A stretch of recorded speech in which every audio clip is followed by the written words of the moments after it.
Today's one, we're focusing on 10 traits, 10 topics, 10 things. 10 things that can ruin relationships.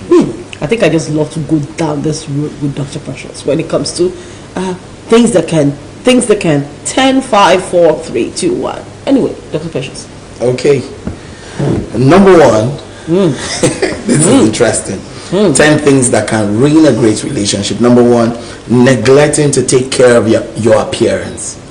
Neglecting to take care of your appearance. You see, it's important you strive to look clean, look neat, look sharp, and look smart. You must ensure these things, your personal effects, are well taken care of. Like what I said here, you may not have a second chance to make a first impression.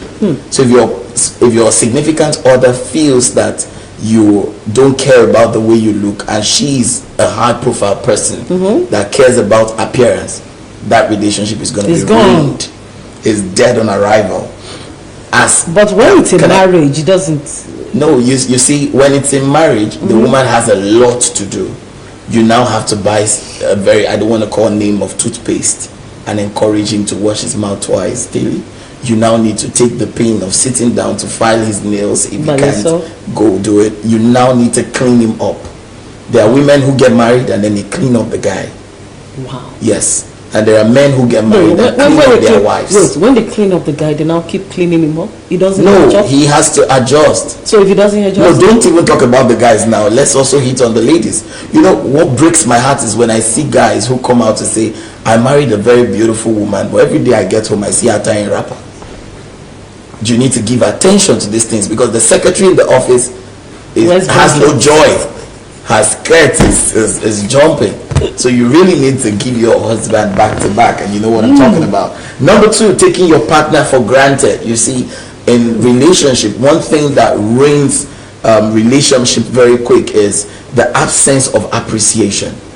You don't need to take that person for granted. The things you used to appreciate them for at the beginning, you have to keep appreciating them for that. Like I said, failure to appreciate the qualities that you initially fell in love with over those years ago will ruin your marriage or your relationship. You need to keep appreciating those things. You see, for a relationship to remain happy and satisfied, you must continue to prove your affection and prove with appreciation. Prove your affection with appreciation. Wow. And you know, appreciation is one of the love languages. Yes. There are 5 love languages. So let's not flog on that. Number 3, stockpiling of negative emotions. I call this stockpiling of negative emotions. You see, if you continue to harbor negative feelings after a misunderstanding, you see, what is misunderstanding? Misunderstanding simply means that your understanding is different from my understanding. So it's a misunderstanding. And we cannot be on the same page at every point in time. There is a communication. A misunderstanding. So after that misunderstanding, politely drive home the message. You see, politely deal with the surrounding issues. Don't harbor those negative outcomes. There are women who will tell you, in the year 2007, you told me I had coconut head, and they kept it. They wrote it somewhere. They have a list of all their offenses. Head is there. It's just stuck somewhere. Now listen to what I said. You must communicate this openly and ensure that you resolve these things before you move on, or else this can ruin the future of that relationship. Number 4. These are interesting ones. Being overly critical of your partner. Now this is very interesting. It is also very crucial that you refrain from being too critical of your partner who has less than exalting standards. How do I mean? The difference between two individuals must be embraced in a successful relationship, rather than being picked up as a criticism, or you're criticizing your partner. Oh, you're not up to standard, you're comparing him. You Why are you not comparing her or her? Okay, him or her. Okay, I use him because you see, the men make the world go round. Really? Who runs the world? Men. Girls. No, man. Come Girls. on. Okay. You know, we're not gonna I think we're going to have a conversation where all the women are just going to be on one side. We'll just go on strike. All women go on strike. We're going to pack ourselves and relocate ourselves somewhere else and give you people your word. We'll give you one country or give you about a couple of countries and allow you guys to get some fun. I wanted to say something to you, but I just remembered what Shaggy said. It shock you. It will shock you. That what? That what will happen. Let's go to number 5. I'll have your time very soon. Number 5, failing to understand each other's expectation from life. And this is so interesting. You see, it should be clear by now that a lack of communication is pivotal to the majority of most issues in relationship. You must understand the vision of a person before you can fit into the life of that person. You see, if you fail to understand what this person is expecting from life, then how do you help meet the person? No, but you know, another thing, and vice versa. Another thing that I would want to draw out from that is, if you fail to understand the person's expectation from life, more women find themselves in relationships where there is an understanding at the beginning of an expectation, of your expectation from life, but somewhere along the line, there is that plan to change your mind, change your expectation. And that's why constant communication is key. So, you know, how exactly this can be expanded into, you know, a broad conversation, because a lot of people go into relationships and, oh, I'm an actress. That's what I love doing. I want to run a business on the side, but I'm an actress. I'm going to always be an actress. But the man marries you, and somewhere along the line expects that once you have children, they will occupy your time. So in his mind, he has plans that by the time you have children, they will tie you down, you know. And so when you start having kids and you're like, I need a nanny, it kicks against it, because it wants you to be tied down and too occupied to think about your career. It says, you have a business running, and conversations like that usually ruin relationships. So before you know what's happening, and you know, I really do not get where people come up with that idea of you should be able to sacrifice your career for your family. Yeah, that's true. And I ask the question, well, not every woman would do that. But if it were the other way, would you say that? For men? Yes. The men are the breadwinners. Don't even go there. Don't think about it. So why would you then say the responsibility of the family is on the man? The woman can support, okay? Yes. You know, in some African countries, it's a 50-50 thing. Yes, I totally agree. Yeah, but you see, the men have the primary responsibility when there's a breakdown in the family, in resources, in funding of the family. No one goes to hold the woman. Everyone looks at the man. And that's what the society. So now imagine how much of an anomaly it will be for the woman to say, drop your career, I don't like what you do. But men do not understand that that's the exact same way. Not men. Some men do not understand that is the exact same way it feels for a woman who has a career too. I know you are a women activist, but we will continue on that later. Number 6. Expand the conversation. Neglecting to follow your own interests. Now, this ensures that people retain their own unique identity throughout the course of the relationship. Oh, they tell you that you should drop that one too. You've not heard? I know. Now listen to this. That you are just, your personality is just, because now you're no longer you. Yes, you're now Mrs. Apart from the fact that you're now Mrs. It is now two come together and they become one. So you should be the same as in, you know.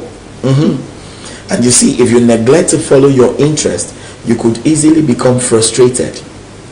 So you need to allow people follow their interest in a relationship and encourage them to follow, so that they can find joy in that relationship. Not that when you come back home you say, Mama John, how is John? She say, John is fine. How are you? I'm fine. And there's nothing to talk about. So there is no fuel in the relationship. There's nothing new to talk about, because the interest is not there. Thank you. Number 7, putting yourself and your needs first. They call it being selfish in relationships. Yeah. Are you sure it's true? Selfishness kills relationships. It does. And let's be clear on this. There are very many people who are very selfish. You find a young lady tell a guy, I want you to take me out for lunch. And then she's coming with 5 of her friends. You are wicked. That's wickedness. You are wicked. That's not even selfishness. Yeah. That's insensitivity and wickedness. How do you go on a date with a guy and then you come with 5 of your friends? And then you go to a very posh restaurant, not thinking of what he has. What about one of her friends? You see, when a lady comes with one of her, I will not stand against that because she wants to be safe. Okay? When you come with one of your friends, it's still okay. But let the guy know that you're coming with your friend. If it's okay with him, he will go ahead. If it's not okay with him, he will diplomatically change it. He could tell you, oh, I have a meeting. Or he could change the location to suit his pocket. But by the time you come with 5 of your friends, come on. And they all buy takeaway. After eating there, then they do take away. And it's so alarming. What they cannot afford is what they buy. I don't blame guys who say I want to ease myself and run away.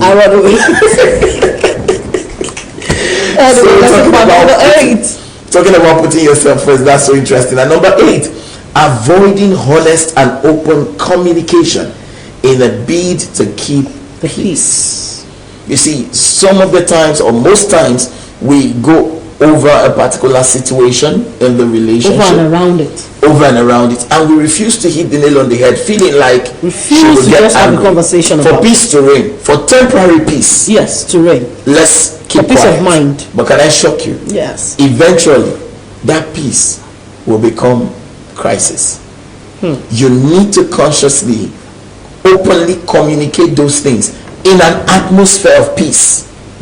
Okay, so I'm not saying you communicate that immediately, but I'm saying eventually bring that to limelight. Talk about it when the person is calm, when things are going well. Revisit that initial issue and see how to trash it. But when you have a partner who will never want to talk, then you're gonna have a very big problem. Because if you have a partner who, even when things are good and you bring up an issue and she really doesn't want to talk, you're gonna have problems. And the solution to that is look for somebody she respects and then have them talk to her, and have them talk to her wisely. Some partners will feel very bad that because you spoke about them, that you took that conversation, you took that matter out of so you have to do it with wisdom. Yes. Number 9, failing to create the ideal work-life balance. When I mean work-life balance, I mean when I say work-life balance, I mean you must allocate time to your relationship. You see, some people are just so work-oriented and they really give little or no time to their relationship. But at the end of the day, sometimes it's an escape, and that's why coronavirus brought about the lockdown. And did you see how many side chicks were crying during the lockdown? Was it only the side chicks? Okay. So many wives were crying. So many, true. That's true. So many wives were crying. But let's not forget that relationships are, like I usually look at it, it's a parallel line. It goes that way and it comes back this way as well. So what's paining you there is also paining me here. So spend more time with your significant other. About it. Pay attention to them and be intentional about it. And finally, number 10, refusal to say sorry even when you are wrong. And this is very important. And I said here, friends, not even the most loving relationships can survive without a certain amount of mutual respect. You need to get to a point where saying sorry becomes your way of life. When you, and that's don't why say too much. Don't say too much so the lady does not read. You need to say with remorse. Like your partner, whether it is the woman or the man, I think you shouldn't even say too much, because it could just turn to a normal thing. She could feel you don't mean it. That's why I said here, Tomisi, I said the willingness to apologize and show remorse. It's not enough to say I'm sorry and just pass. Show remorse. Okay? When you are wrong can save your relationship. That willingness. And no matter the offense, no matter the offense, I actually do believe that there is no offense that can be forgiven if you apply the right amount of remorse, apology, let your emotions be felt. But I think for emotionless people, it's a totally different ballgame. But that's it. We need to go. Time is fast spent, and we need to call it a wrap. So, Dr. Precious, how do you close? Yeah, I'll close by saying pay attention to your relationships, pay attention to your association, pay attention to those who relate with you and those who are around you, because that is what will make up of your life. If you move around 5 intelligent people, you will become number 6. And if you move around 5 idiots, number 6 will become who you said it will become. Think about it. Dr. Precious always dropping those nuggets. My name is Tomisi Ojo, and I'll just go with him this morning. Have a wonderful day. Join us again. Follow us on social media. Yeah, our social media handles are right there: Instagram and Facebook, and of course on Twitter. I am Tomisi_O for me, and Dr. Precious was for Dr. Precious. Have a wonderful day. We'll see you. Bye.